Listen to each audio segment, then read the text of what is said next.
జాతీయవాద జర్నలిజానికి అసలైన వేదిక నేషనలిస్ట్ హబ్ ని సబ్స్క్రైబ్ చేసుకోండి. నోటిఫికేషన్స్ కోసం బెల్ ఐకాన్ పై క్లిక్ చేయండి. నమస్తే, welcome to NHTV and Nationalist hub. నేను రఘునందన్. పదే పదే అటు కాంగ్రెస్ పార్టీ పెద్దలు కానీ అటు రేవంత్ రెడ్డి కానీ ఒకే మాట అంటున్నారు. బీజేపీ గనక మళ్ళీ అధికారంలోకి వస్తే, పూర్తి స్థాయిలో గనక అధికారం సంపాదించుకుంటే ఇటు SC, ST, OBC రిజర్వేషన్లను తీసివేస్తుంది అని ఊకదంపుడు ఉపన్యాసాలు ఇస్తున్నారు. మరోవైపు అటు భారతీయ జనతా పార్టీ ఐడియాలజికల్గా ఏమంటోంది, ముస్లిం రిజర్వేషన్లను రద్దు చేస్తాము అని అక్కడి నుంచి వినబడుతున్నా కూడా దాన్ని ఏ విధంగా మనం అర్థం చేసుకోవాలి? ముస్లింలందరికీ రిజర్వేషన్ రద్దు అవుతుందనా, లేకపోతే టెక్నికల్గా ఏ విధంగా ఉంది? ముఖ్యంగా చెప్పాలంటే రాజ్యాంగబద్ధంగా డాక్టర్ బాబాసాహెబ్ అంబేద్కర్ రచించిన రాజ్యాంగపరంగా రిజర్వేషన్లను ఏ ప్రాతిపదికన ఇస్తూ ఉన్నారు? మరోవైపు ఇప్పటి వరకు ఈ ముస్లిం రిజర్వేషన్ల విషయంలో కాంగ్రెస్ పార్టీ ఏ విధంగా అనుకూలంగా వారికి ఇవ్వడం జరిగింది? అయితే భారతీయ జనతా పార్టీ ఈ విషయాన్ని ప్రస్తావించడం ప్రజలు కొంత మొత్తానికైతే ఈ రిజర్వేషన్ల విషయంలో కాస్త గందరగోళంగానే ఉంది. ప్రజలకు ఎటు అర్థం కాకుండా ఏమిటి అంటే సామాన్య ప్రజలు అంటే నిజంగానే బీజేపీ వస్తే రిజర్వేషన్లను తీసేస్తుందా? ముఖ్యంగా ముస్లింలు కూడా భయపడుతున్నారు, రిజర్వేషన్లను తీసేస్తుందా బీజేపీ కనుక అధికారంలోకి వస్తే అంటూ ఈ కొంత భయాందోళనను అటు క్రియేట్ చేయడం అయితే జరుగుతోంది కాంగ్రెస్ పార్టీ తరఫు నుంచి. బట్ ఏమిటి రిజర్వేషన్లు ఏ ప్రాతిపదికన ఇవ్వడం జరిగింది రాజ్యాంగబద్ధంగా? కాంగ్రెస్ పార్టీ తన సొంత ప్రయోజనాల కోసం ఎవరికి ఎటువంటి రిజర్వేషన్లు ఇచ్చే ప్రయత్నం చేసింది? బీజేపీ దాన్ని ఏ విధంగా స్పెసిఫిక్గా మాట్లాడుతుంది? ఇవన్నీ కూడా మనం చర్చిద్దాం. సో నిజానికి రిజర్వేషన్లు ఆ విషయంలో బీజేపీ క్లారిటీ ఎంత ఉంది అండ్ కాంగ్రెస్ ఎందుకు అంత కన్ఫ్యూజన్లో పడేస్తోంది? ఇదంతా కూడా ఓటు బ్యాంకు రాజకీయమా కాంగ్రెస్కి సంబంధించి? అండ్ ప్రజలు కూడా ఎలా అర్థం చేసుకోవాలి ఈ సమస్యని? ఏమైనా నష్టపోతున్నారా, లేకపోతే నిజంగానే బీజేపీ మంచి చేయడానికే తాపత్రయపడే ప్రయత్నం చేస్తోందా? వీటిని క్రమబద్ధీకరించే ప్రయత్నం రాజ్యాంగబద్ధంగా? ఇదంతా కూడా మనం ఈ వీడియోలో మాట్లాడుకుందాం. కాస్త ఓపిక్గా ఈ వీడియోను చూడాల్సిన పరిస్థితి ఉంటుంది, ఎందుకంటే చాలా అంశాలు ఇందులో వస్తాయి.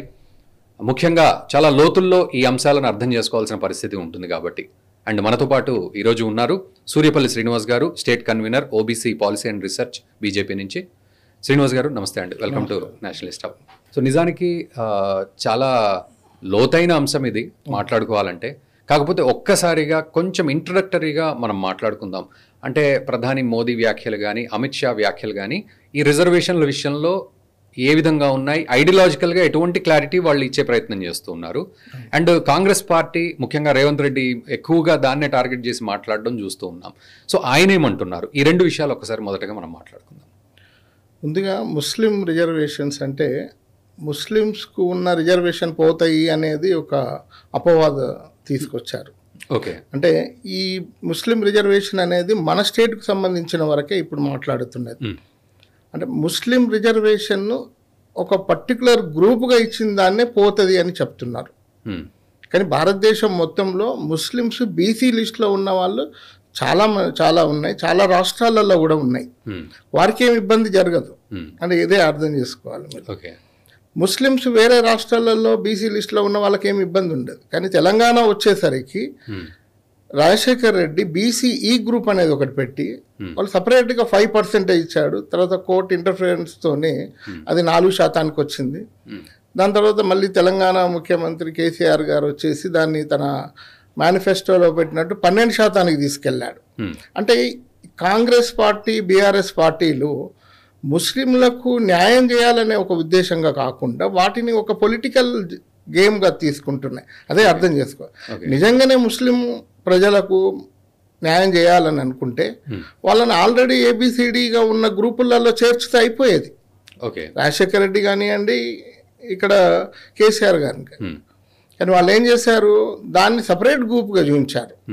ఆ సపరేట్ గ్రూప్గా చూపించిన దానికన్నా ముందు ఒక ఎగ్జాంపుల్ చెప్పాల్సి వస్తుంది. ఆల్రెడీ 2-3 కులాలు ముస్లిం కులాలు BCBలో ఉన్నాయి. ఒకటి లద్దాఫీ అనే కులం BCBలో ఉంది అంతకుముందే. ఓకే, తర్వాత BCAలో మహతర్ అనే కులం ఉంది, ఫకీర్ అనే కులం ఉంది. అంటే ముస్లిం కులాలు ఉన్నాయి ఇక్కడ, నేను చెప్పడం దానికి అర్థం. కానీ ఎప్పుడైతే వీళ్ళు పొలిటికల్ ఇంటెన్షన్తో BCE గ్రూప్ తయారు చేసి దాన్ని సపరేట్గా చూపించడం వల్లనే ఈ ఇబ్బంది అనేది మొదలైంది.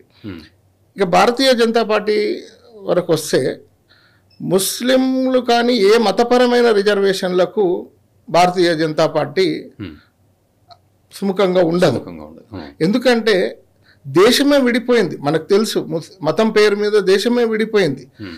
తర్వాత కాన్స్టిట్యూషన్ డ్రాఫ్టింగ్ అప్పుడు కూడా చాలా డిబేట్స్ జరిగినాయి. దాంట్లో మతపరమైన రిజర్వేషన్స్ ఇవ్వాలా అన్న దాని మీద పెద్ద చర్చలు జరిగినాయి. ఇప్పుడు బాబాసాహెబ్ అంబేద్కర్ గారు కూడా విభేదించారు, మతపరంగా ఎవరికి ఇవ్వద్దు అని చెప్పారు. అదంతా చరిత్ర ఉన్న తర్వాత కూడా కాంగ్రెస్ పార్టీ కానివ్వండి, బీఆర్ఎస్ కానివ్వండి, తెలిసి వీళ్ళకి ఏదో న్యాయం చేయాలన్న పేరు మీద ఒక పొలిటికల్ గేమ్ స్టార్ట్ చేసింది ఇది. దానికి క్లియర్గా Bharatiya Janata Party right from the beginning we are opposing. మతపరమైన రిజర్వేషన్లకు వ్యతిరేకం, కానీ ముస్లింలకు వ్యతిరేకం కాదు. ఇక్కడ అదే చిన్న ఇంట్రికసీ ఉంటుంది. ఇది కొంచెం ఇంకా డీకోడ్ చేయాలి. దీన్ని ఎలా చేయాలంటే ఇప్పుడు వేరే రాష్ట్రాలలో ఉన్నట్టు ఎవరైతే వృత్తిపరంగా బ్రతుకుతున్నారో ముస్లింలోని పేదలు, వాళ్ళను ఏబిసిడీలలో ఉన్న కులాలతో పాటు కలిపిస్తే బాగుంటుంది. ఫర్ ఎగ్జాంపుల్ ఒక దోబి పేదలకు, వాళ్ళు కూడా కుల వృత్తి మీద ఆధారపడి బతుకుతున్నారు. అక్కడ కూడా సామాజిక వివక్ష ఉంది, పేదరికం ఉంది. కానీ వీళ్ళు మతపరంగా ఏం చెప్తారంటే మాలో సామాజిక వివక్ష లేదు అని చెప్తారు. కానీ మన దగ్గర హిందూ మతంలో రిజర్వేషన్స్ అని మాట్లాడినప్పుడు రిజర్వేషన్స్ అనేది సామాజిక వివక్షతను బట్టి వచ్చాయి. భారతదేశంలో అన్ని కులాలు పేదరికంలోనే ఉన్నాయి. పేదరికం క్రైటీరియా కాదు, సామాజిక వివక్షతనే క్రైటీరియా. తర్వాత చదువు లేకపోవడం, ఈ రెండే మెయిన్ క్రైటీరియా. తర్వాత ఏమైందంటే వీళ్ళకి ఎవరైతే ముస్లింలో ఉన్న పేదలు సామాజిక వెనుకబడితనాన్ని ఫేస్ చేస్తున్నారు. అందులో కూడా హైరార్కీస్ ఉన్నాయి, కానీ మనకు బయటికి కనిపించనియరు. వీళ్ళు మేమంతా ఒకటే అంటారు. వాళ్ళు కలిసి నమాజ్ చేస్తారు, కలిసి తింటారు తప్ప, కానీ అందులో ఎవరిని ఎలా చూడాలో అలానే చూస్తారు. యాజ్ ఇఫ్ హిందూ మతంలో ఉన్న లాంటి మన మీద ఎలాంటి ఎలిగేషన్స్ ఉన్నాయో, కాకపోతే బయట వాళ్ళకి ఎలిగేషన్స్ లేవు. కానీ అది గుర్తించిన ప్రభుత్వాలు వారికి కూడా రిజర్వేషన్స్ ఇవ్వాలి. నా ఆలోచన ప్రకారం ఒక దోబి ఉన్నారు, ఒక బుర్చర్ ఉన్నారు, ఒక నాయి ఉన్నారు, తర్వాత సంచార జాతి ఉన్నారు, గుడ్డేలుగుల వాళ్ళు ఉన్నారు, అట్లా చాలా మంది ఉన్నారు. వాళ్ళను ఎవరైతే బీసీ కులాలు ఉన్నారో ఈ వృత్తులు చేసే వాళ్ళతో సమానంగా వాళ్ళకి ఇస్తే సరిపోతుంది. వాళ్ళు బీసీఏలో ఉంటే బీసీఏలు వాళ్ళ ఆ కుల వృత్తి చేసే వాళ్ళు బీసీఏలో ఉన్నారనుకోండి, ముస్లిం వాళ్ళని కూడా బీసీఏలో కలపవచ్చు. కలిపి ఆ మిగిలిన 4% పంచుతామని చెప్పారు అమిత్ షా గారు.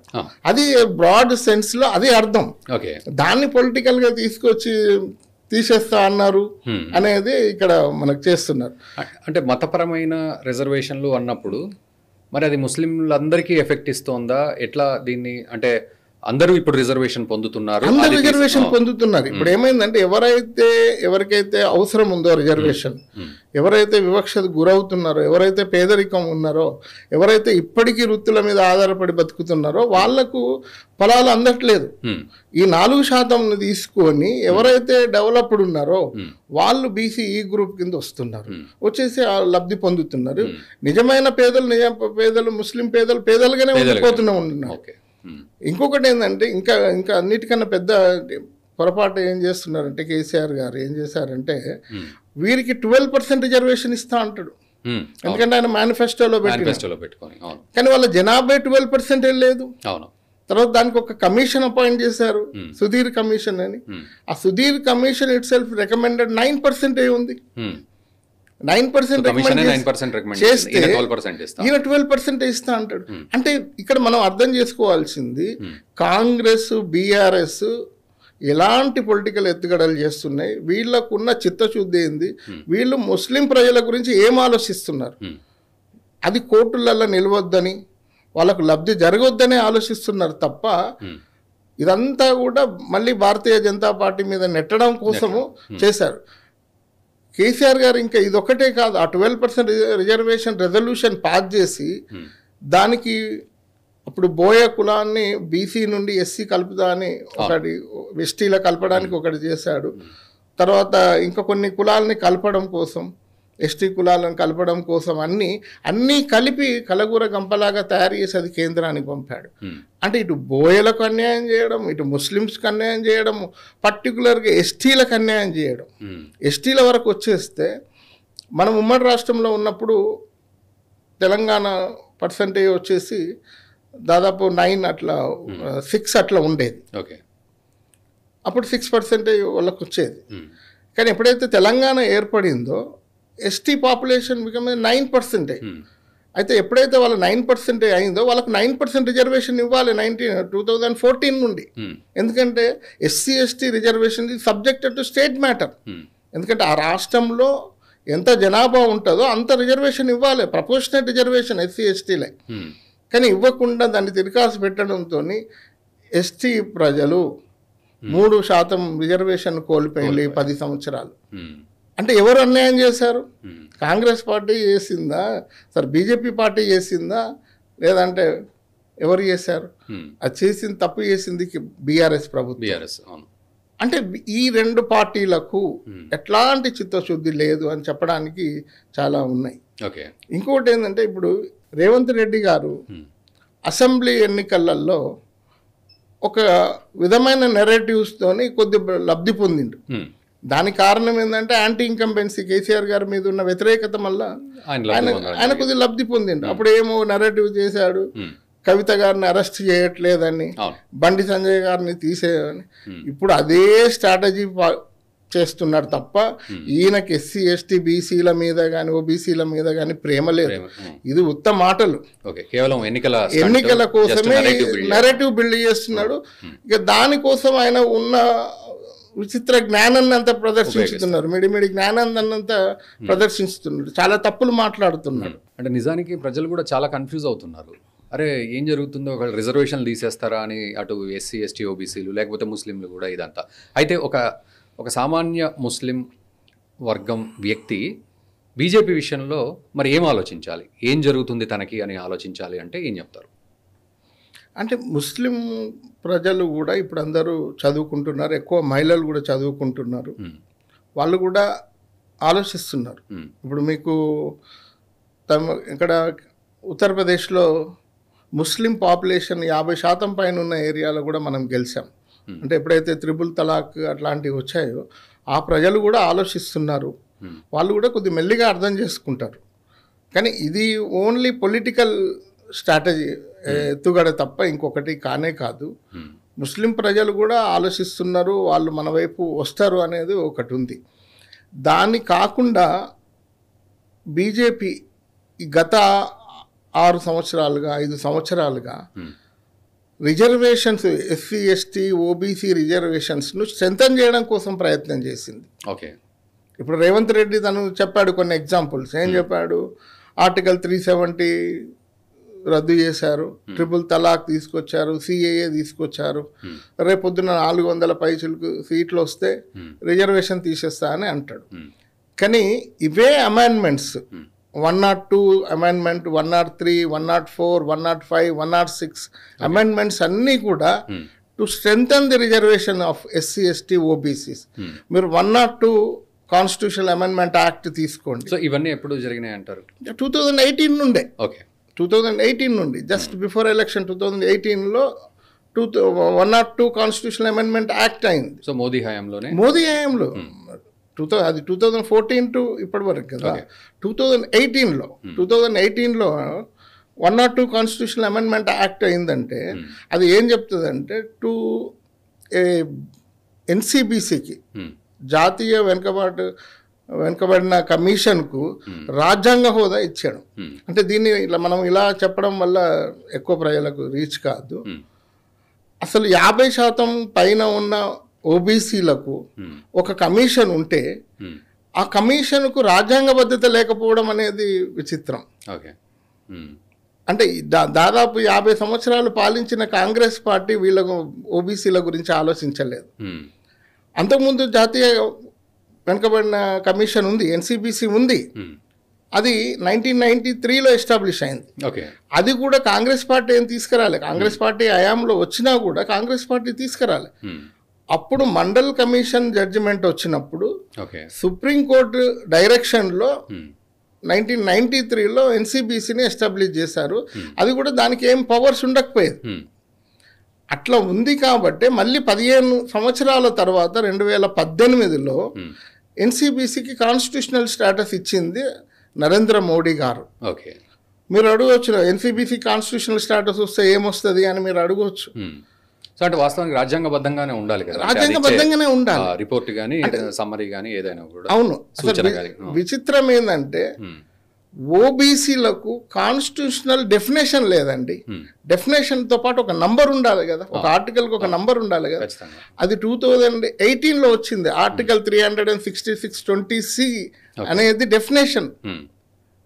అంటే వీళ్ళు బీసీల గురించి కాంగ్రెస్ పార్టీకి బీసీల గురించి మాట్లాడే నైతికత ఉందా? లేదు, లేదు. 18 వరకు. అట్లనే రావడం వల్ల అప్పటి వరకు కూడా 27% ఉన్న ఓబీసీ రిజర్వేషన్ ఇంప్లిమెంటేషన్కి వచ్చేసరికి 14% కూడా లేదు.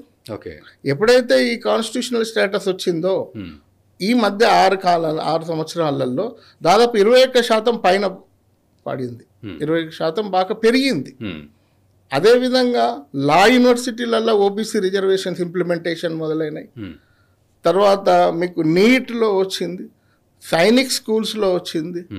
దానివల్ల లక్షలాది మంది పిల్లలు ఓబీసీ పిల్లలు చదువుకోగల అడ్మిషన్ పొందగలుగుతున్నారు. అంటే అది importance of the constitutional status అనేది మనకు అర్థమవుతుంది. అట్లా ఈ 102వ రాజ్యాంగ సవరణ ద్వారా బీసీలకు ఒక పట్టు వచ్చింది. ఇంతకుముందు మనకు ఎస్సీ ఎస్టీలకు ఒక కమిషన్ ఉండేది. అంటే బీసీలకు సంబంధించి ఏదైనా అన్యాయాలు జరిగినప్పుడు మనం వాళ్ళకు కాన్స్టిట్యూషనల్ పవర్ ఉన్నది కాబట్టి జ్యుడిషియరీ యాక్ట్గా వాళ్ళు తీసుకోవచ్చు, వాళ్ళు చర్య తీసుకోవచ్చు అనేది అట్లాంటి యాజ్ టీస్ పవర్స్ కూడా ఇప్పుడు 102 కాన్స్టిట్యూషన్ అమెండ్మెంట్ వల్ల బీసీ ఎన్సీబీసీకి వచ్చింది. ఆ ఎన్సీబీసీ 2017లో ఈ కమిషన్ బిల్లు పార్లమెంట్లో పెట్టినప్పుడు ఇదే కాంగ్రెస్ పార్టీ వ్యతిరేకించింది. అప్పుడు కాంగ్రెస్ పార్టీ నుండి చిదంబరం, కమ్యూనిస్ట్ పార్టీ నుండి సీతారాం యేచూరి దీని మీద ఇంకా లోతైన అధ్యయనం జరగాలి అని దీన్ని నెట్టుకు వచ్చారు. అప్పుడు మనకు రాజ్యసభలో మెజార్టీ లేదు కాబట్టి దాదాపు 1 సంవత్సరం కాలయాపన అయింది. ఎప్పుడైతే మనకు రాజ్యసభలో మళ్ళీ మెజార్టీ వచ్చిందో అప్పుడు పాస్ అయింది. అంటే it indicates how this importance the affection of the Congress party on BCs అర్థమవుతుంది కదా. అంటే మొదటి నుండి కూడా కాంగ్రెస్ పార్టీకి రిజర్వేషన్కు వ్యతిరేకమైన స్టాండ్ తీసుకున్నది అంటే కాంగ్రెస్ పార్టీనే. కానీ ఇప్పుడు రివర్స్లో ఇట్లా ఈ ఉపన్యాసాలు ఇచ్చి కావాలని మీరు అన్నట్టు బట్టగాల్చి మీద వేసే అంతే అంతే అంతే అంతే అసలు మీకు చరిత్ర ఒకసారి చూసుకుంటే వాళ్ళు ఎక్కడ కూడా సపోర్ట్ రైట్ ఫ్రమ్ ది మొదటి జాతీయ కమిషన్ కానుండి కాకా కాలేకర్ కమిషన్ కానుండి మొదలు పెడితే మండల్ కమిషన్, తర్వాత ఈ రాష్ట్రాలకు సంబంధించిన OBC even mandal commission reservation గురించి ఆ కమిషన్ రిపోర్ట్ టేబుల్ చేసినప్పుడు పార్లమెంట్లో టేబుల్ చేసినప్పుడు ఇదే రాహుల్ గాంధీ ఫాదర్ రాజీవ్ గాంధీ గారు దాదాపు 2 గంటలు విభేదించిండు. 2 గంటలు విభేదించి దాన్ని ఆ కమిషన్ రిపోర్టును వ్యతిరేకించిండు. ఇప్పుడు ఏం అవసరం ఉంది అని మాట్లాడిన వ్యక్తి. ఇంకొకటి ఏమంటారంటే రాజీవ్ గాంధీ గారు నాకు క్యాస్ట్లెస్ సొసైటీ కావాలి అని అంటాడు. క్యాస్ట్లెస్ సొసైటీ అంటే అర్థమైంది అంటే కులాలు ఉండకూడదు. కానీ భారతదేశం అంటేనే కులాలతో నిండి ఉంది. కులాల సముదాయమే భారతదేశం.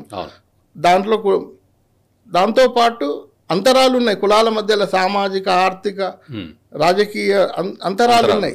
ఆ అంతరాలను రూపుమాపాలంటే ఒక ఎఫర్మేటివ్ యాక్షన్ ద్వారానే, రిజర్వేషన్ ద్వారానే వాళ్ళందరినీ ఈక్వల్ చేసినప్పుడే ఒక క్యాస్ట్లెస్ సొసైటీ ఏర్పడుతుంది. ఏదో పొడి పదాలు మాట్లాడితే అయిపోదు. అది ఒక్కటే కాదు. ఇప్పుడు రాహుల్ గాంధీ గారు దీనికి సమాధానం చెప్పాలి. కులతత్వం పెరుగుతుందని కూడా వాదించిండు రాజీవ్ గాంధీ గారు. ఇప్పుడు బీసీ కులగణన జరగాలని ఎప్పుడైతే కోరుతున్నాడో ఇప్పుడు కులతత్వం పెరగదా? అంటే వారి స్టాండ్కు వాళ్ళే క్లారిటీ లేదు. అట్లనే నెహ్రూ కూడా ఫస్ట్ కాకా కాలేకర్ కమిషన్ రిపోర్ట్ పెట్టినప్పుడు ఆ కమిషనర్ కాకా కాలేకర్ గారు చైర్మన్ గారిని ఒత్తిడి తీసుకొచ్చి ఆయనతో ఒక నోట్ రాయించాడు.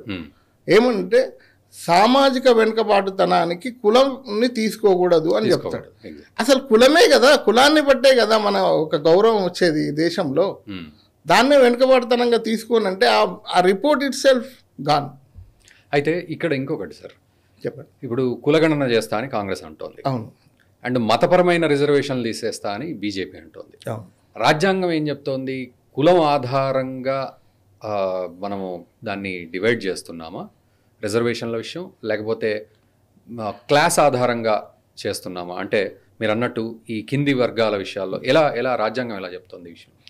అంటే ఇప్పుడు ఫస్ట్ ఈ కుల గణన గురించి మాట్లాడాను అన్నప్పుడు, స్వాతంత్రం వచ్చిన తర్వాత ఎస్సీ ఎస్టీల జనాభా లెక్క పెట్టిండ్రు తప్ప సపరేట్గా ఓబీసీల కులగణన ఏ పార్టీ చేయలేదు ఇప్పటి వరకు కూడా. ఓకే, నేనేమంటున్నా అంటే వాటి మీద మాట్లాడే నైతికత ఏ పార్టీకి లేదు. ఓకే, దాంట్లో ఎక్కువ కాలం పాలించిన కాంగ్రెస్ పార్టీకి అసలే లేదు. ఇదే కాంగ్రెస్ పార్టీ స్వాతంత్రానికి ముందు ఈ దేశంలో ఉన్న వ్యవస్థ, కుల వ్యవస్థ కానీ మత వ్యవస్థ కానీ ఎలా ఉంది అని ఒక సైమన్ కమిషన్ అపాయింట్ చేసినప్పుడు వ్యతిరేకించిన పార్టీ కాంగ్రెస్ పార్టీ. ఇప్పుడు నాకు ఎక్స్రే అని మాట్లాడుతున్నాడు కదా, కానీ అప్పుడు వ్యతిరేకించిండు.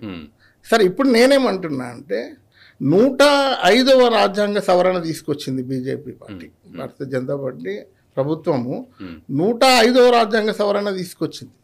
దాని అర్థం ఏంటంటే, ఎప్పుడైతే 102వ రాజ్యాంగ సవరణ తీసుకొచ్చిన తర్వాత కులాలను గుర్తించే అధికారం రాష్ట్రపతికి వెళ్ళిపోయినాయి. ఓకే, కానీ బీసీ కులాలు వచ్చేసరికి ఎప్పుడూ కూడా బీసీ కులాలను గుర్తించే అధికారాలన్నీ కూడా రాష్ట్రాలకే వచ్చినాయి. ఓకే, రాష్ట్రాలకే ఇచ్చిండ్రు. ఆ రాష్ట్రాలకు ఇచ్చిండ్రు కాబట్టి ఆ ఫెడరల్ స్ఫూర్తిని కాపాడాలి. కాబట్టి అదొక సంక్లిష్టమైన సబ్జెక్ట్ అది, కులాలను గుర్తించడం అనేది. అది ఎప్పుడు కూడా రాష్ట్రాల చేతుల్లోనే ఉండాలని 102వ రాజ్యాంగ సవరణను మార్చి 105వ రాజ్యాంగ సవరణ చట్టం తీసుకొచ్చారు. ఆ 105వ రాజ్యాంగ సవరణ తీసుకురావడం వల్ల రాష్ట్రాలకే ఆ హక్కులు సంప్రదించినాయి. ఓకే, బీసీ కులాలను గుర్తించే అధికారం వచ్చిందంటే ఒక కమిషన్ వేసి గుర్తించుతారు, గుర్తించారు కదా. అంటే కమిషన్ వేసి ఆ సెన్సస్ తీసి గుర్తిస్తారు. అంటే ఏ రాష్ట్రానికి ఆ రాష్ట్రం ఆ కులగణన చేస్తే, బీసీ కులగణన ఇంక్లూడింగ్ బీసీ కులగణన చేస్తే దేశం మొత్తంలో కూడా బీసీ కులగణన జరుగుతుంది కదా. దానికి ఇంత పెద్దగా చెప్పనవసరం లేదు. మన దగ్గర బీసీ అంటాం, ఇంకో చోట ఓబీసీ అంటాం, ఓవరాల్ గా అంతే. ఓబీసీ అని సెంట్రల్లో అంటాం, ఇక్కడ బీసీ అంటాం రాష్ట్రాలలో. దానికి పునాది వేసింది 105వ రాజ్యాంగ సవరణే. అది సో ప్రత్యేకంగా కాంగ్రెస్ పార్టీ చెప్పే గొప్ప, కాంగ్రెస్ పార్టీ చేసేది ఏం లేదు అసలు. ఇప్పటికీ కూడా ఇక్కడ మన సమగ్ర కుటుంబ సర్వే ఉంది ఆల్రెడీ. ఇప్పుడు ప్రభుత్వంలో కాంగ్రెస్ పార్టీ ఉంది. దానికి ఒక చిన్న కమిషన్ వేసి దాన్ని టేబుల్ చేయొచ్చు కదా, టేబుల్ చేసి రిజర్వేషన్స్ పెంచవచ్చు కదా. అదే బీహార్లో వాళ్ళు కులగణన చేశారు, ఆ రాష్ట్రం చేసి అక్కడ ఉన్న రిజర్వేషన్ను పెంచుకున్నారు కదా. ఇప్పుడు పెంచండి. ఇప్పుడు రాబోయేది లోకల్ బాడీ ఎలక్షన్స్, దానికి ఒక డెడికేటెడ్ కమిషన్ వేసి ఆ సమగ్ర కుటుంబ సర్వేను మీరు టేబుల్ చేయండి. టేబుల్ చేసి రిజర్వేషన్ పెంచండి. ఎవరు ఆపారు? ఓకే, అంటే ఇవన్నీ కూడా కాంగ్రెస్ పార్టీ ప్రజల కన్నా ఎక్కువ ఆ ఒక్క కుటుంబం కోసం పనిచేస్తుంది అనేది మనకు వందల ఎగ్జాంపుల్స్ ఉంటాయి. సో ఈ చిత్తశుద్ధి అనేది జీరో. ఓకే, ఇప్పుడు నిజంగానే కనుక ఆయనకు రేవంత్ రెడ్డి గారికి కులగణన చేసి ఆ ఫలాలు ఇవ్వాలి ఓబీసీలకు, ఎస్సీ ఎస్టీలకు అయితే అవసరం లేదు, వాళ్ళకి ప్రపోర్షనేట్ వాళ్ళకు కులగణన ఉంది, ఓబీసీలకు ఇవ్వాలని అనుకున్నప్పుడు మరి నువ్వు పాలనకు వచ్చిన తర్వాత నీ పాలనలో రాజకీయ అధికారంలో ఎంతమందికి ఓబీసీలకు ఇచ్చినావు? నీ క్యాబినెట్లో ఇద్దరికి ఇచ్చావు. నీ సామాజిక వర్గానికి సంబంధించిన వాళ్ళకు 4 ఇచ్చావు. అదొక్కటే కాదు, ఈ ఎమ్మెల్సీలు తర్వాత నామినేటెడ్ పోస్టులు అయితే 60% ఇచ్చావు. అంటే నువ్వు చేసేది ఈ ఓబీసీలకు విద్యా ఉద్యోగ రంగాల వరకే పరిమితం చేస్తున్నావా? మరి రాజకీయ రంగంలో వద్దా? ఇది ఎవరు అడగాలి? అంటే మాకు ఈ సంక్షేమ పథకాలు పడేసి అధికారం నువ్వు చెలాయించాలనుకుంటున్నావా? ఇవన్నీ కూడా ప్రజలకు అర్థమవుతున్నాయి, తెలుసుకుంటున్నారు. నువ్వేదో రేవంత్ రెడ్డి గారు ఏదో కల్లిబుల్లిగా సగం మాట్లాడినంత మాత్రం తెలియదనుకోవద్దు, అవసరం లేదు. ప్రజలు అన్నీ గమనిస్తున్నారు. అసలు ఇప్పుడు ఆయన ఎత్తుకున్న అంశమే తప్పు అని ప్రజలు అనుకుంటున్నారు. ఓకే సార్, ఇప్పుడు మీరు అమెండ్మెంట్స్ జరిగాయి ప్రధాని మోదీ హయాంలోనే అంటున్నారు. సో ఎన్ని అమెండ్మెంట్స్ జరిగాయి? సో ఇది ఎవరికి బలోపేతం అవుతుంది? అంటే ఈ అమెండ్మెంట్స్ వల్ల ఎవరు బలోపేతం అవుతారు? మరి ఇప్పుడు 102, 105 రాజ్యాంగ సవరణ చట్టం ద్వారా బీసీలకు తర్వాత రాష్ట్ర ప్రభుత్వాలకు స్ట్రెంత్ అయినాయి. ఓకే, పర్టికులర్గా అట్లనే 104వ రాజ్యాంగ సవరణ చట్టం ద్వారా అది 2020లో జరిగింది. అది ప్రతి 10 సంవత్సరాలకు ఒకసారి జరగాల్సిందే. ఓకే, అది ఏంటంటే ఎస్సీ ఎస్టీలకు సంబంధించిన పొలిటికల్ రిజర్వేషన్ను ప్రతి 10 సంవత్సరాలకు ఒకసారి ఎన్హాన్స్ చేస్తారు, పెంచుతుంటారు.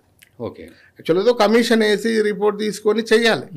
కానీ ఒక బ్యాడ్ ఇంటెన్షన్ కనుక ఈ ప్రభుత్వానికి ఉండుంటే, మోడీ గారి ప్రభుత్వానికి ఉండుంటే దాన్ని కూడా ఎక్స్టెండ్ చేసి ఉండేవాళ్ళు కాదు. కానీ దాన్ని ఎప్పుడైతే యాజ్ ఇట్ ఈజ్గా ఆ టర్మ్ దగ్గరికి రాగానే బిఫోరే ఆ టర్మ్ ఇంక్రీజ్ చేశారు. అంటే 2020 నుండి 2020 నుండి 2030కి ఎక్స్టెండ్ అయింది. ఇది మన ఎస్సీ ఎస్టీ ప్రజలు అర్థం చేసుకోవాలి, నాయకులు అర్థం చేసుకోవాలి. ఆల్రెడీ ఎక్స్టెండెడ్, దీన్ని ఎవరు తీయలేరు. It is a constitutional provision. దీన్ని కూడా రేవంత్ రెడ్డి మాట్లాడితే ఆయన ఎంత అజ్ఞానంగా మాట్లాడుతున్నాడో అది ఆయన ముందు తెలుసుకోమనాలి. 104వ రాజ్యాంగ సవరణ చట్టం ఏంటిది అది తెలుసుకొని మాట్లాడమనాలి. దాన్ని మార్చే హక్కు ఎవరికి లేదు. ఈయన ఏదో మాట్లాడుతున్నాడు. అట్లనే దీని తర్వాత 106వ రాజ్యాంగ సవరణ చట్టం తెచ్చినాం, 2023లో తెచ్చినాం. అదేంటి, దాదాపు 30 సంవత్సరాల పైగా ఉన్న పెండింగ్లో ఉన్న మహిళా రిజర్వేషన్ బిల్లు, 33% రిజర్వేషన్ బిల్లు. ఇప్పుడు మహిళలు కూడా ఈ దేశ ప్రజలే కదా, 50% ప్రజలే కదా. అందులో కూడా ఎస్సీ ఎస్టీ ఓబీసీలు ఉంటారు కదా. మరి వాళ్ళకు కూడా 33% రిజర్వేషన్ కల్పించడం అంటే మహిళల కోసం కూడా, వాళ్ళని కూడా స్ట్రెంథన్ చేయడం కోసమే కదా, రాజకీయంగా స్ట్రెంథన్ చేయడం కోసమే కదా, ఒక ఇందిరాగాంధీ కోసమే కాదు కదా. అంటే ఇక్కడ మనం అర్థం చేసుకోవాల్సింది ఏంటంటే ఓబీసీలను, ఎస్సీ ఎస్టీలను, మహిళలను రాజకీయం వైపు రాజకీయంగా స్ట్రెంథన్ చేయడం కోసమే భారతీయ జనతా పార్టీ పనిచేస్తుంది. ఇన్ని ఎగ్జాంపుల్స్ ఇవ్వగలుగుతున్నాం. కానీ ఆయన ఏదో కొన్ని గాలి మాటలు, అబద్ధాలు మాట్లాడి ఏదో లబ్ధి పొందాలని ట్రై చేస్తున్నాడు. ఓటు బ్యాంక్ రాజకీయాలు. ఇంకా ఆయన మాట్లాడుతూ మోడీ గారి కులం వైపు కూడా పోయిండు. ఆయన విచిత్రమైన పదం వాడిండు, అది కన్వర్టెడ్ బీసీ అని మాట్లాడుతున్నాడు. అంటే ఆయన కన్వర్టెడ్ బీసీ అని మాట్లాడడం అనేది అది తప్పు పదాలు. ఈ దేశంలో ఆయనకు తెలియంది ఏంటంటే, ఇప్పుడు రేవంత్ రెడ్డి గారిని నేను రాజ్యాంగపరంగా కన్వర్టెడ్ బీసీ అనేది ఉంటుందండి? ఉండదండి, ఈ దేశంలో ఉండదు. Converted, you can convert your religion, you cannot change your caste. అదే కదా రిజర్వేషన్లలో ఉన్న మూలమే అది కదా. నువ్వు నీ కులాన్ని మార్చుకోగలిగితే రిజర్వేషన్స్కి అర్థమే ఉండదు. ఎవరైనా లబ్ధి పొందే దాంట్లోకి వెళ్ళాలనుకుంటారు. అంటే ఆయనకు తెలియకుండా మాట్లాడుతున్నాడు. సో ఏమంటారు అంటే మోదీ ఓబీసీ కాదంటారు? ఓబీసీ కాదంటాడు ఆయన. ఆయన ఎలిగేషన్ ఏంటంటే, ఆయన మోడీ గారు ముఖ్యమంత్రి కావడానికి ముందే వాళ్ళ కులాన్ని, మోద్గాంచి కులాన్ని ఓబీసీలో మార్చుకున్నాడు అని ఆయన ఎలిగేషన్. అది కూడా అంత స్పష్టంగా ఏం చెప్పట్లే. అయితే ఈ విషయం చెప్పాలన్నప్పుడు మనము మండల్ కమిషన్కు మెంబర్ సెక్రటరీగా పనిచేసిన పిఎస్ కృష్ణన్ గారని ఉండే, రీసెంట్లీ జరిగిపోయారు.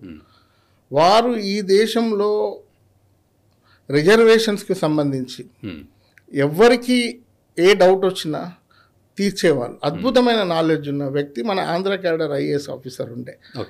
ఆయన మండల్ కమిషన్కు మెంబర్ సెక్రటరీగా పనిచేశారు.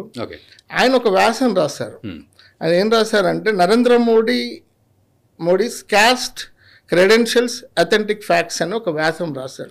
అది మీరు ఇప్పుడు గూగుల్లో సెర్చ్ చేస్తే వస్తుంది.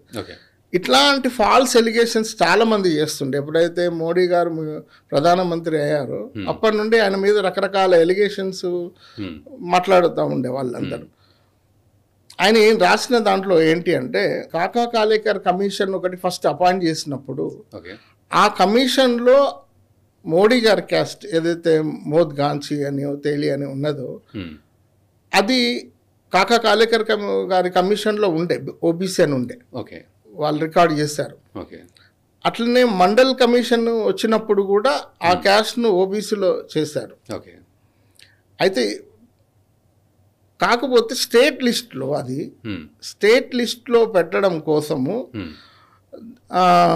1994లో ఆ క్యాస్ట్ను ఇంక్లూడ్ చేశారు, ఓబీసీ లిస్ట్లో ఇంక్లూడ్ చేశారు. ఓకే ఇప్పుడు 1994 అంటే అప్పుడు ఉన్న ముఖ్యమంత్రి ఎవరంటే చబిల్ దాస్ మెహతా అని, ఆయన కాంగ్రెస్ ముఖ్యమంత్రి. ఓకే అది కాంగ్రెస్ హయాంలో జరిగింది. ఓకే దాని తర్వాత మళ్ళీ వాళ్ళే ఎవరైతే ఈ మోడీ గారి క్యాస్ట్కు సంబంధించిన వాళ్ళే ఎన్ఎస్ చౌదరి అంటే వాళ్ళని సెంట్రల్ లిస్ట్లో పెట్టమని ఎన్సీబీసీకి ఒక లెటర్ రాశారు. ఓకే లెటర్ రాసినప్పుడు 1997లో అనుకుంటా 1997లో ఒక కమిషన్ అపాయింట్ అయింది. అప్పుడు పిఎస్ కృష్ణన్ గారు ఉన్నారు దానికి. ఓకే వాళ్ళు వచ్చి ఒక పబ్లిక్ హియరింగ్ కండక్ట్ చేసి ఆ రిపోర్ట్ ప్రకారం 1999లో యాడ్ చేశారు, ఇంక్లూడ్ చేశారు సెంట్రల్ లిస్ట్లో. అయితే 1997లో కూడా ఉన్నది, అప్పుడు ముఖ్యమంత్రిగా ఉన్నది శంకర్ సింగ్ వఘేలా గారు. ఆయన భారతీయ జనతా పార్టీ కాదు, అప్పటికి ఆయన రెబల్గా వచ్చి రాష్ట్రీయ జనతాదళ్ అనే పార్టీ పెట్టుకున్నాడు. ఆ శంకర్ సింగ్ వఘేలా గారు ప్రభుత్వం కూడా కాంగ్రెస్ సపోర్ట్తో వచ్చింది. మోరోవర్ ఆ వఘేలా గారి ఆ పార్టీ కూడా ఆ తర్వాత కాంగ్రెస్లో మర్జ్ అయింది. అంటే ఇక్కడ భారతీయ జనతా పార్టీకి కానీ సంబంధమే లేదు, నరేంద్ర మోడీ గారికి కానీ సంబంధమే లేదు. కాకా కాలేకర్ గారు కమిషన్ వేసినప్పుడు నరేంద్ర మోడీ గారి వయసు 4-5 సంవత్సరాలు ఉంటుంది. అది 53 to 55లో వేశారు. మండల్ కమిషన్ వేసినప్పుడు 1970 to 80, అప్పుడు మోడీ గారి వయసు 30 సంవత్సరాలు లేదు. అంటే హౌ ఈ ఇన్ఫ్లుయెన్స్, అంటే వీళ్ళన్నీ కూడా గాలి మాటలు, నిరాధారమైన మాటలు, ఆయన డిఫేమ్ చేయడం. అయితే ఇక్కడ నేను ఒక రిక్వెస్ట్ చేస్తున్నా ఓబీసీ ప్రజలను, ఒక చిత్తశుద్ధితో దేశం కోసం జాతి కోసం రోజుకు దాదాపు 18 గంటలు పనిచేస్తున్న ఒక నాయకుడు, బీసీ నాయకుడు, బీసీలలో అత్యంత వెనుకబడిన వర్గాల నుండి వచ్చిన ఒక తేల్ గాంచి మోద్ గాంచి కులం నుండి వచ్చిన నరేంద్ర మోడీ గారిని పాలిస్తూ ఉంటే ఈ కాంగ్రెస్ పార్టీ ముఖ్యంగా గాంధీ ఫ్యామిలీ ఓర్చుకోలేక ఇలాంటి ఎలిగేషన్ చేస్తుంది. నేను అడుగుతున్నా, ఓబీసీ ప్రజలను అడుగుతున్నా, మీరు గమనించండి, ఇట్లాంటి కుట్రలను తిప్పికొట్టండి అని కూడా నేను చెప్తున్నాను. మనం ఇట్లాంటి ట్రాప్లో పడొద్దని నేను రిక్వెస్ట్ చేస్తున్నా ఓబీసీ ప్రజలను, ఎస్సీ ఎస్టీ ప్రజలను. ఓకే, సో ఎగ్జాంపుల్గా ఇప్పుడు కర్ణాటక లాంటి రాష్ట్రంలో ఏం జరిగింది అంటే ముస్లిం రిజర్వేషన్లకు వచ్చేసరికి, అంటే ఇందులో ఉన్న రిజర్వేషన్లు వాళ్ళకు కూడా ఇచ్చేయడం జరిగిందా, ఎలా జరిగింది? అంటే కర్ణాటకలో ఏం చేశారంటే రాత్రిగా ఒక కమిషన్ అపాయింట్ చేసేసి ఒక 20-30 కులాలను కలిపారు. ఇక్కడనో సపరేట్ ఈ గ్రూప్ పెట్టి చేశారు, అక్కడనో గంపగుత్తగా కలిపేశారు. అట్లా డ్యామేజ్ అయిపోయింది. అదే విధంగా మీకు వెస్ట్ బెంగాల్లో ముస్లిం పాపులేషన్ నామినల్గా ఉంటుంది, మ్యాక్సిమం 17-18% ఉంటుంది. హిందూ పాపులేషన్ ఎక్కువ ఉంటుంది, బీసీ పాపులేషన్. దాదాపు ఓబీసీ లిస్టులో, BC list west Bengal BC లిస్టులో దాదాపు 148 క్యాస్ట్లు ఉంటాయి. 118 కులాలు ముస్లింలకు సంబంధించే ఉంటాయి, ఒక 30 పైననే బీసీలే ఉంటాయి. ఇది కమ్యూనిస్టుల పనులు ఇవి. వీళ్ళు ఓబీసీల గురించి మాట్లాడతారు, వీళ్ళు రాజ్యాంగం గురించి మాట్లాడతారు, వీళ్ళు రిజర్వేషన్ గురించి మాట్లాడుతూ ఉంటారు. అంటే వీళ్ళ నైతికత ఇది. అంటే మన ప్రజలు ఆలోచించాలని నేను చెప్తా ఉన్నాను. అంటే వీళ్ళు ఎప్పుడూ కూడా ఓబీసీలను, ఎస్సీ ఎస్టీలను దెబ్బకొట్టడానికే ఉన్నారు.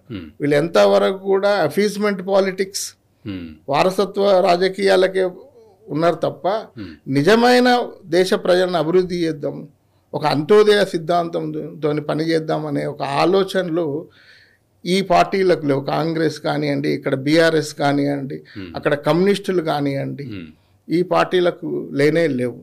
చిత్తశుద్ధితో పనిచేసే పార్టీ బీజేపీ, భారతీయ జనతా పార్టీ, ఎన్డీఏ ప్రభుత్వం. మీరు అన్నట్టు ఇదంతా వింటుంటే కేవలం బట్టగాల్చి మీద వేయడానికి, నిరాధారమైన ఆరోపణలు చేసి అపీజ్మెంట్ కోసం మాత్రమే చేస్తున్నట్టు. అంతకన్నా ఎక్కువేం లేదు.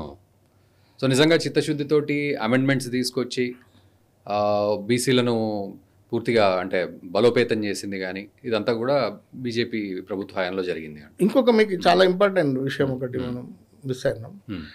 ఇదే మండల్ కమిషన్ ద్వారా 27% రిజర్వేషన్ వచ్చింది కదా.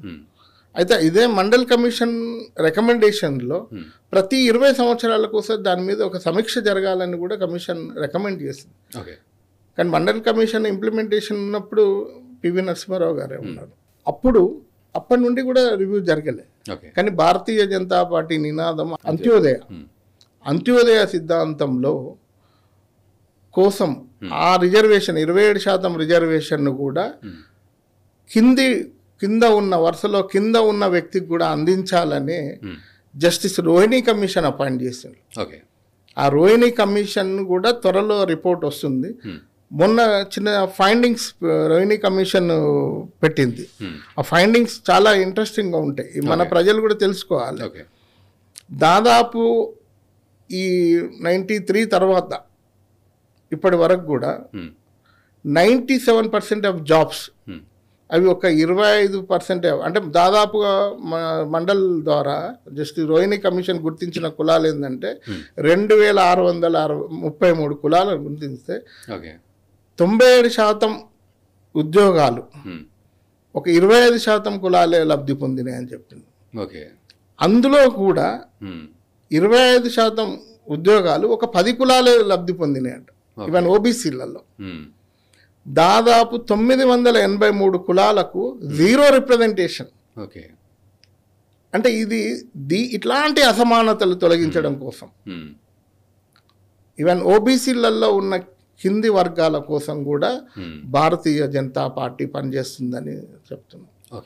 సో ఓవరాల్గా ఫైనల్గా నేను అడుగుతాను, అంటే ముస్లిం వర్గాల వాళ్ళైతే ఎటువంటి క్లారిటీతో ఉండాలి? సో మీరు అన్నట్లు అణగారిన వర్గాలు ఉంటారు, వాళ్లకు మాత్రం రిజర్వేషన్స్ వస్తాయి.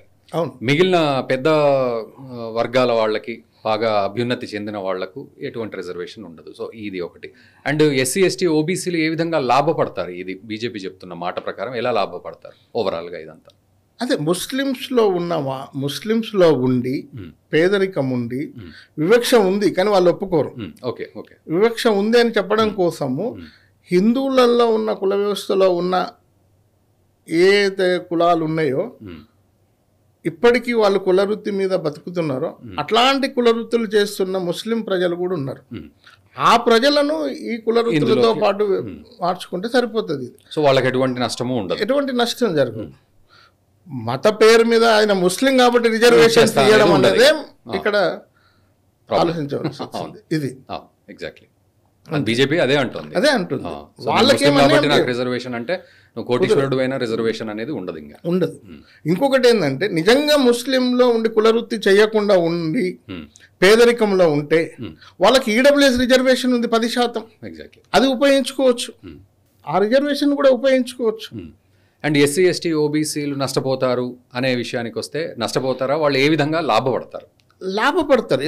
ఎస్సీ ఎస్టీ ఓబీసీలు లాభపడతారు. ఏదైతే ఇప్పుడు ఈ 4% ఉందో ఆ రిజర్వేషన్ పంచవచ్చు. ఎందుకంటే ఒక సీలింగ్ పెట్టారు, కట్ ఆఫ్ అనేది ఒకటి పెట్టారు కాబట్టి అది పంచవచ్చు. అది 1% అయినా అందరికి 4% అందరికి పంచవచ్చు. ఆ విధంగా ఎస్సీ ఎస్టీ ఓబీసీలకు లాభం ఎక్కువ అవుతుంది. అట్లా ఈ మతపరమైన వీళ్ళ కన్నా కూడా ఈ ఎస్సీ ఎస్టీ ఓబీసీలకే లాభం ఎక్కువ జరుగుతుంది. Okay, right. సో మొత్తానికి కేవలం ఒక పొలిటికల్ గేమ్లో భాగంగానే కాంగ్రెస్ పార్టీ వ్యాఖ్యలు చేస్తుంది.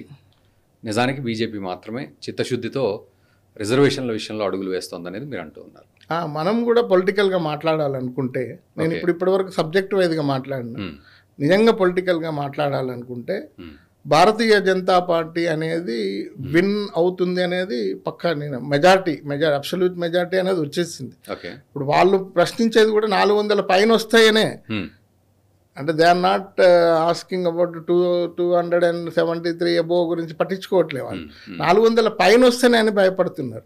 వాళ్ళ బాధ అంతా ఏంటి అంటే 400 పైన మనకు బీజేపీకి వస్తే వాళ్లకు ప్రతిపక్ష హోదా దక్కదనే బాధ తప్ప వాళ్ళకు మనకు 400 వచ్చినందుకు కాదు. They are fighting for opposition role. ఎందుకంటే లాస్ట్ టైం వాళ్ళకి 52 వచ్చినాయి కాబట్టి ప్రతిపక్ష హోదా దక్కలేదు. కనీసం ఇట్లాంటి ప్రాపగండాతోని, బ్యాడ్ ప్రాపగండాతోని ఎక్కువ సీట్లు వస్తాయి, ఒక 60 వస్తే, ఒక 4-5 పెరిగితే ప్రతిపక్ష హోదా కోసమే ఈ ప్రయత్నాలు. వాళ్ళేం ప్రభుత్వంలోకి వచ్చేది లేదు, వాళ్ళు చేసేది లేదు. తప్పకుండా భారతీయ జనతా పార్టీ ప్రభుత్వం రాబోతుంది, ఇంకా స్ట్రెంథన్ చేయబోతుంది. ఇంకా నాలాంటి ఒక ఓబీసీ నాయకుడిని అడిగితే చట్టసభలలో కూడా బీసీలకు రిజర్వేషన్ తెస్తుంది, ఆ భయం కూడా ఉండొచ్చు. ఎందుకంటే ఇప్పటి వరకు చాలా ఫుల్ఫిల్ చేస్తుంది కాబట్టి, ఎవరు తీసుకొని ఏరియాస్లో పనిచేస్తుంది బీజేపీ కాబట్టి, చాలా డిమాండ్లో ఉన్న ఓబీసీలకు చట్టసభల్లో రిజర్వేషన్, రాజకీయపరమైన రిజర్వేషన్స్ కూడా తీసుకోవచ్చు. అది కూడా వాళ్ళ భయం ఒకటి ఉండొచ్చు, భయాలలో ఒకటి ఉండొచ్చు. రైట్, అది right. Thank you very much Suryapalli Srinivas గారు. సో చాలా విషయాలు క్లారిటీగా మాట్లాడారు. రైట్, వ్యూవర్స్ కూడా అర్థమవుతుందనే అనుకుంటున్నాను. సో అదండి విషయం. మొత్తానికి కేవలం ఒక ప్రతిపక్ష హోదా సంపాదించడానికి మాత్రమే ఇటువంటి బట్టగాల్చి మీద వేసే పనులు కాంగ్రెస్ పార్టీ చేస్తోంది. భారతీయ జనతా పార్టీ కనుక 400+ వచ్చినట్లయితే బీసీ, ఎస్సీ, ఎస్టీ రిజర్వేషన్లు తీసేస్తుంది అంటూ బట్టగాల్చి మీద వేస్తుంది అంటున్నారు.